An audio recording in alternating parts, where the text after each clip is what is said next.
O compositor, músico e escritor José Miguel Wisnik lançou neste ano o álbum de inéditas Vão, que conta com parcerias de Arnaldo Antunes, Luiz Tati e do grupo Baiana System, entre outras. O Entre Linhas conversou com o Wisnik sobre as referências literárias e as reflexões contidas no disco.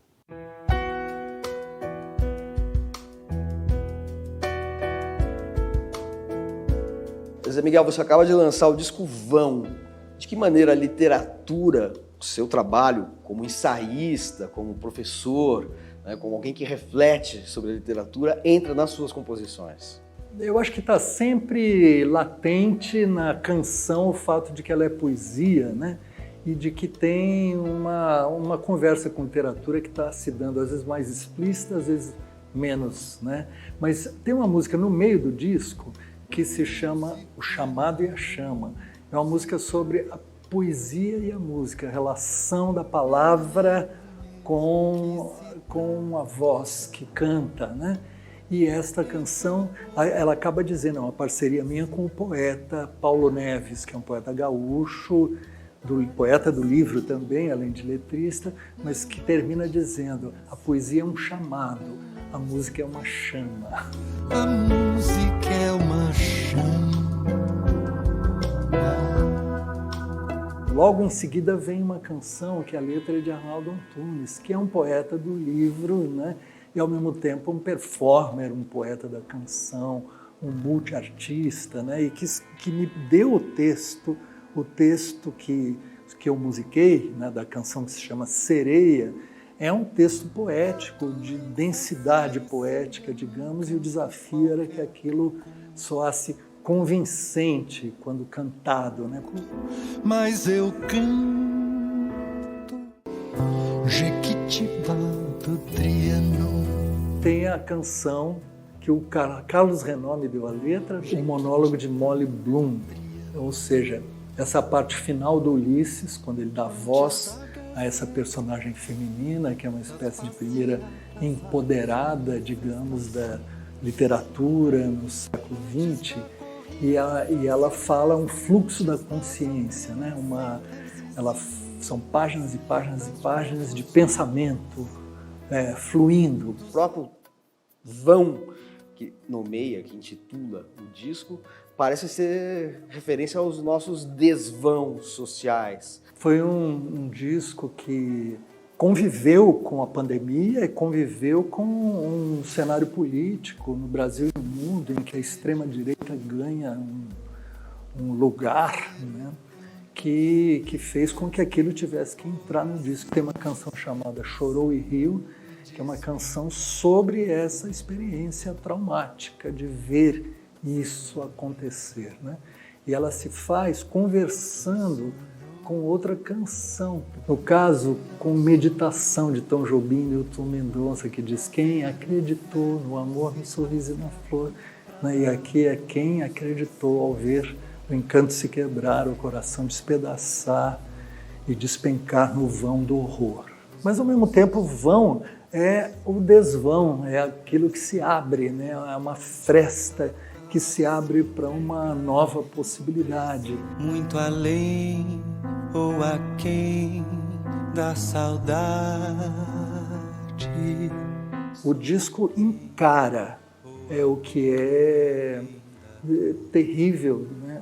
Tanto do terrível que estamos vivendo, mas ao mesmo tempo de uma maneira que eu insisto, né, em dizer que para mim não é depressiva ou melancólica, mas é afirmativa.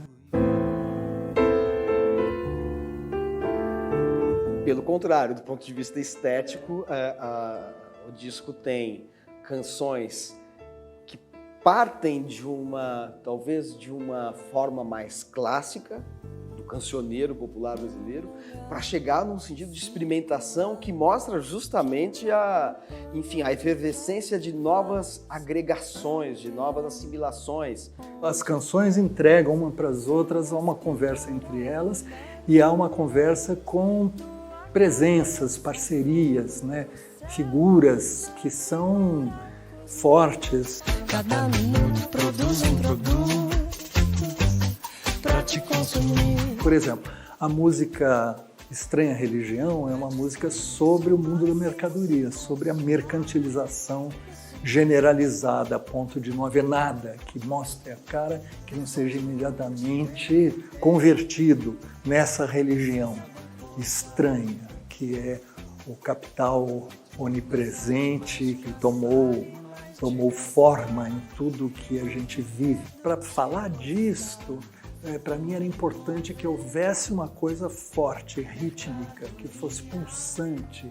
E eu vi uma música do Baiana System que se chama Reza Forte. Eu achei que precisava ser uma reza forte. E aí convidei os músicos da banda do Baiana System que tocam nessa música e que tem figuras assim como a Sofia Chablau, que é uma roqueira bem jovem, né? Tem a Karine Iglesias, que sempre cantou no Teatro Oficina, né? Que tem a Marina, minha filha, que também tem relação com a oficina e tal, mas no final tem Zahri Guajajara, que é uma atriz cantora maravilhosa e que ela aparece falando na língua Zengueté. Ela comenta, ela improvisa uma espécie de rap que vira um cântico e que ela, como se a gente não entende o que ela está falando, mas a gente vê, ela está se apropriando, de certo modo, tirando um sarro daquilo tudo e elevando aquilo a um canto, vamos dizer, tribal, no sentido mais forte da palavra. É uma presença forte, é um cruzamento de mundos. Pra destruir e somar sem se consumir. Em 1942, há exatamente 80 anos, saía na revista da Academia Paulista de Letras um conto de Mário de Andrade chamado O Peru de Natal. Hoje a gente encontra esse conto facilmente nas antologias do Mário de Andrade e até mesmo de graça na internet, porque toda a obra dele já está em domínio público. Nessa história, muito curtinha, mas que ficou muito famosa na obra do Mário de Andrade, uma família recém-enlutada pela morte do pai está em dúvida sobre como celebrar o primeiro Natal depois da morte do patriarca da família. A opinião da maioria, formada por mulheres, a mãe, a tia, a irmã mais velha, é de que todos devem permanecer discretos, curtindo o sentimento de tristeza e de restrição. Mas isso não seria mudar muito o padrão dos natais anteriores, já que aquele pai tinha sido uma figura rígida, rigorosa, que controlava não apenas a vida material da família, mas também o estado de ânimo, o estado espiritual de todos. Só o filho de 19 anos, o Juca, é de opinião completamente diferente. Para ele, o primeiro Natal livre da presença castradora do pai deve ser celebrado de uma maneira como aquelas mulheres sofridas e trabalhadoras nunca tinham conseguido celebrar, cozinhando-se um belo peru de Natal. A gente está falando de uma época em que o Natal não era essa festança enorme que é hoje, que a gente cozinha aves natalinas turbinadas e dá presentes para todo mundo. Era mais uma festa religiosa e íntima para uma família meio restrita. Então, quando o filho, o jovem, rebelde e meio maluquinho, resolve propor que aquelas mulheres se permitam o prazer de cozinhar um peru de Natal só para elas, sem pensar nos parentes, sem pensar no olhar reprovador do pai, uma verdadeira revolução acontece. Mais do que isso, um milagre de Natal acontece. Há uma comunhão em torno da mesa, dos sabores das farofas gordas e crocantes, da pele suculenta e macia do peru de Natal. Um milagre em torno da comida, que faz essa família se reconectar emocionalmente e sublimar a partida de um parente querido. Eu desejo que vocês tenham um Natal maravilhoso, na companhia de quem você ama e ao redor de uma mesa farta, de uma mesa mágica e, acima de tudo, de uma mesa cheia de amor. Tchau, gente. Até mais. Feliz Natal. Uma canção de Natal do inglês Charles Dickens é a narrativa emblemática das festas natalinas em que um rico avarento recebe a visita de 3 espíritos que lhe ensinam a generosidade. A Travessia, de Walter Benjamin, é o romance em que o norte-americano Jay Parini reconstitui a trajetória do filósofo judeu-alemão que se suicidou durante fuga do nazismo. Com ilustrações de Maurício Negro, Fita Verde no Cabelo traz o conto em que Guimarães Rosa faz uma releitura da história de Chapeuzinho Vermelho. E Vila Sapo recoloca em circulação o livro de contos que lançou o gaúcho José Faleiro, autor do celebrado romance Os Supridores e do livro de crônicas Mas em que mundo tu vive?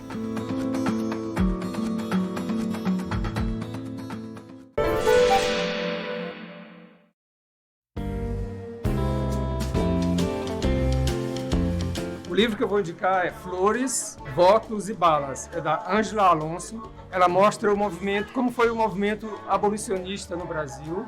Eu gostei muito desse livro porque ele acaba me inspirando no dia a dia. Eu trato da área de meio ambiente, que é uma área bastante difícil no Brasil.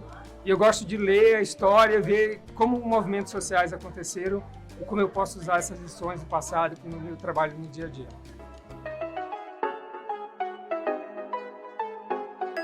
Eu indico o livro Tudo é Rio, da Carla Madeira, e a minha indicação é por conta da narrativa. A história é sensacional também, mas a narrativa ela é muito polida. Você vai lendo o livro assim de início ao fim e ele não te cansa. Você lê rapidamente porque parece que não falta nenhuma palavra e também não há espaço nem para colocar uma palavra a mais, de tão bem escrito que ele é.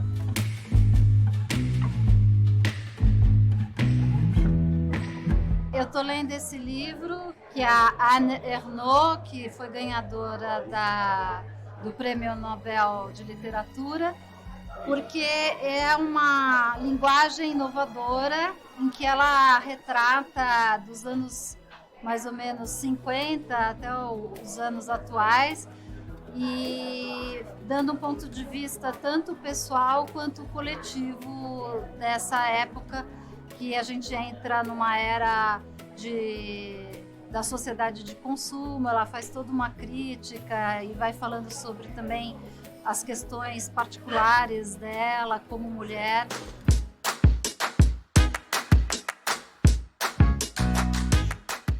Depois do intervalo, uma entrevista com o poeta Raimundo Gadelha sobre o livro Circo, Desdobrando Memórias. O Entre Linhas volta já.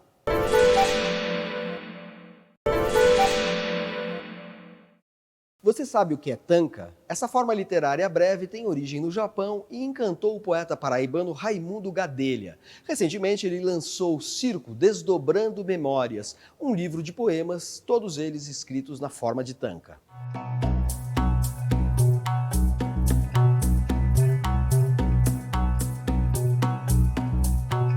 Tankas é a forma mais tradicional da poesia japonesa.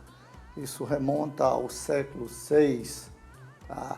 Fala-se que os primeiros tankas surgiram em 710. E existe também uma coleção, uma coletânea, que ela foi feita com mais de 4.000 poemas de 400 autores diferentes, inclusive o imperador. O tanka é um poema que tem 31 sílabas, subdivididas em versos de 5, 7, 5, 7, 7. Sílabas. Portanto, são 5 versos, o que o versos. diferencia daquele gênero japonês que é o mais conhecido no Brasil, que é o haikai. O haikai, em geral, tem 3 versos.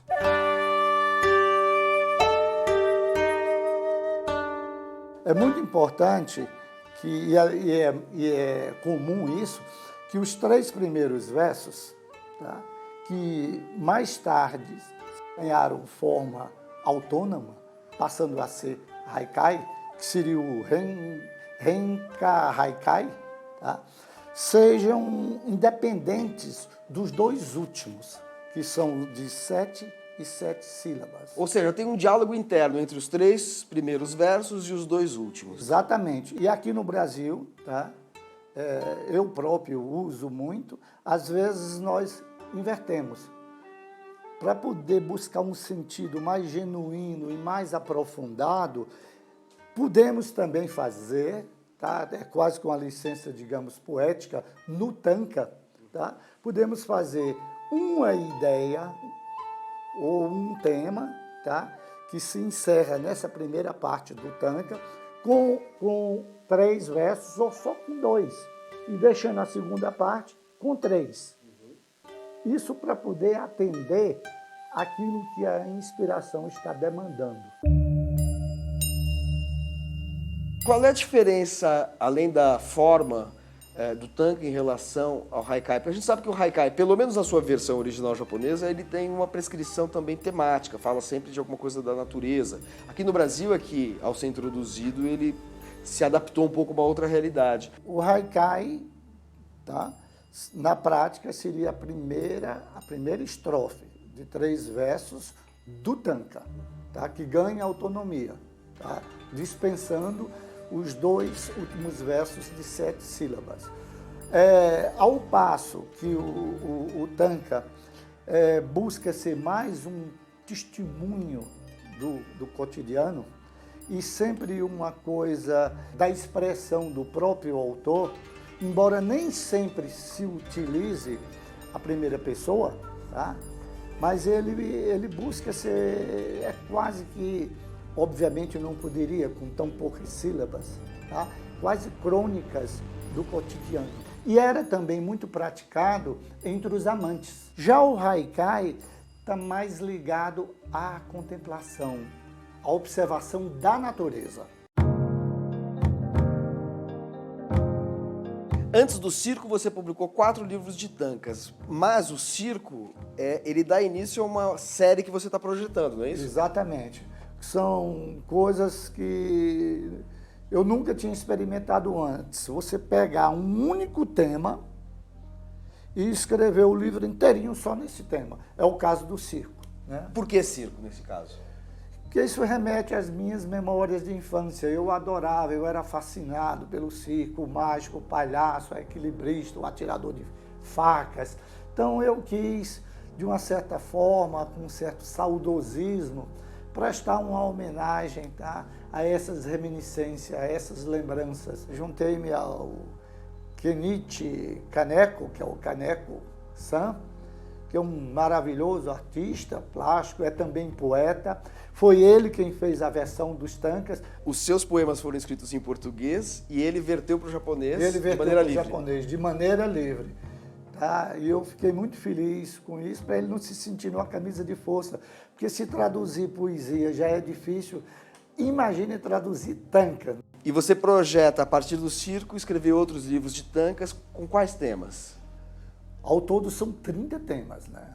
Tem alma, trens, sinos, estrada, papel, caminhos, chapéu, estrelas. São 30 temas diferentes. Aí eu vou pegar pelo menos 60 tankas de cada um desses temas e talvez não publique os 30, mas pelo menos, sei lá, uns 5, 10 livros eu pretendo publicar nessa proposta.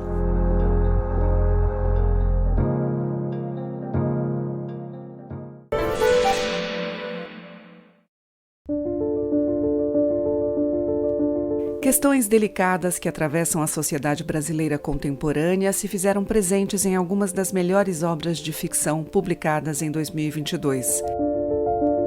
De um lado, há o racismo estrutural que surge no romance Solitária, de Eliana Alves Cruz, estabelecendo um elo entre o universo de uma empregada doméstica e o sistema escravocrata. De outro, o conservadorismo agressivo com Diorama, romance de Carol Benzimon, em que uma protagonista em permanente fuga relembra um episódio de crime político ocorrido em sua infância, que envenena as relações familiares e reverbera no presente reacionário e armamentista do país. Questões de costumes também estiveram no panorama literário com A Pediatra, mas o romance de Andrea Del Fuego se tornou um fenômeno justamente por ir na contramão do senso comum dos discursos edificantes, ao criar uma pediatra perversa que repudia sarcasticamente as ilusões amorosas e a idealização da maternidade. 2022 foi também um ano em que a poesia esteve em alta com O Fim de Verão, de Paulo Henriques Brito. Mestre do rigor e da renovação, ao mesmo tempo erudita e irônica das formas fixas, o poeta e tradutor faz da formalização da experiência um modo de representar, por contraste, as deformidades da realidade brasileira. Esse viés crítico também está presente em Alma Corsária, livro que Cláudia Roquette Pinto lançou após 17 anos sem publicar livros de poesia. Em Alma Corsária, ela retoma a dicção existencial de sua obra, em que a precisão do verso e a atenção aos pequenos recortes de beleza e perfeição cotidianos são uma forma de resistência às agressões de um mundo em convulsão, incluindo, numa das seções do livro, a experiência da pandemia.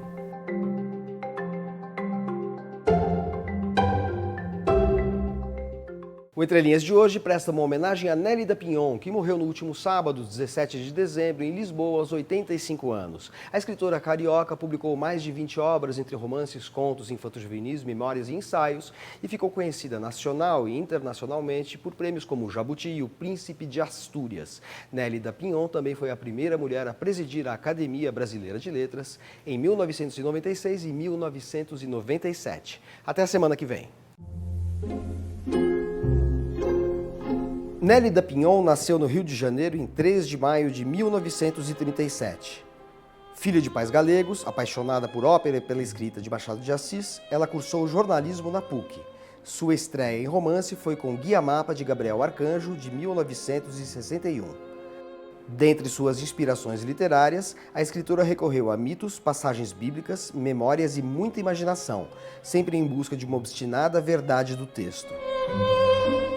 Eu acredito muito que você, estando realmente centrada na vida, a vida te nutre, a vida te alimenta. E você é capaz de desenvolver uma criatividade que você se imaginava incapaz de tê-la e, sobretudo, de exercê-la. Eu acho que, à medida que você estabelece um acordo com a vida, com o ser humano, com as coisas, que tudo tem uma capacidade de desenvolver-se, tornar-se mais rico, eu tenho a impressão que você recebe esse material e você o multiplica, você cria efeitos multiplicadores em relação a tudo que é existente. Eu acho que o artista, ele não abandona nenhum elemento, ele apenas filtra, ele trabalha a linguagem, ele refina a linguagem, mas essa energia está na vida. Nélida Pinhon ingressou na Academia Brasileira de Letras, sucedendo Aurélio Buarque de Holanda e ocupando a cadeira de número 30, em 1989. Em 1996, tornou-se a primeira mulher a presidir a entidade. Foi pioneira ao vencer o Prêmio Juan Rulfo de Literatura Latino-Americana. Antes dela, nenhum brasileiro ou brasileira havia conquistado o feito. Também conquistou o Jabuti, o Príncipe de Astúrias e diversos prêmios e homenagens pelo mundo.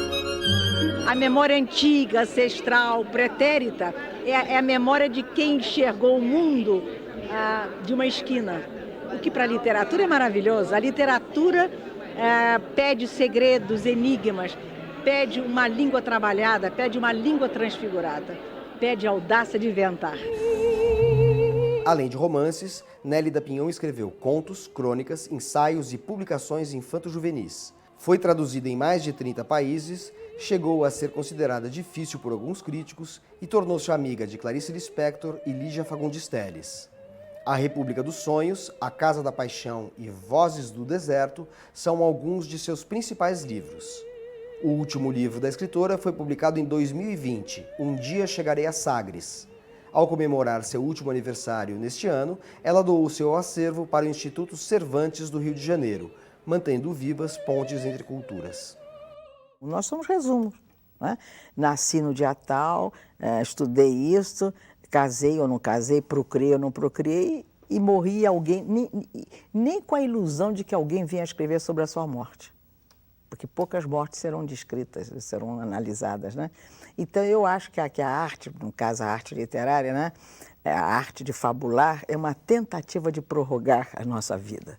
fazer da nossa vida um instrumento da nossa vontade. Até parece coisa cristã, né? Um instrumento, fazei-me, Senhor, um instrumento da vossa vontade, né? Só que veio da vontade de Deus, a vontade nossa. Porque se você concebe um Deus, você só deveria conceber um Deus a partir da sua concepção de ser humano.